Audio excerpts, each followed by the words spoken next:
ఏది ఎలా జరుగుతుందో, నేను చేస్తున్నది సరైనదేనా అనుకున్నట్లు జరగకపోతే, ఇలా ప్రతి దానికి మితిమీరిన ఆలోచనలు చేస్తూ కూర్చుంటే వాటికి వెంటనే సమాధానం దొరకడం కష్టం.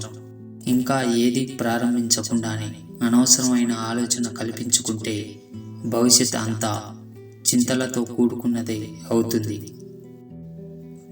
ఆలోచించు, సరైన రీతిలో మెరుగ్గా ఆలోచించు. ఎంత మేరకు ఆలోచించాలో ఆలోచించి కార్యాచరణలోకి దిగిపోవాలి. పని ప్రారంభించక మునిపే ఫలితం గురించి బెంగపడక్కర్లేదు. ఆ పనిలోని సాధ్యాసాధ్యాలను తెలుసుకుని వాటిని అధిగమించడానికి ఒక ప్రణాళిక వేసుకుని ముందుకు వెళుతుంటే ఏదైనా సాధించగలం.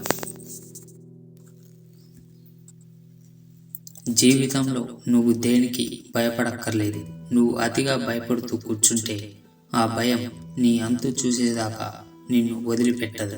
అందుకే నిన్ను నిర్వీర్యం చేసే భయం కౌగిలిని ఎప్పటికప్పుడు విడిపించుకుని బయటకి రావాలి.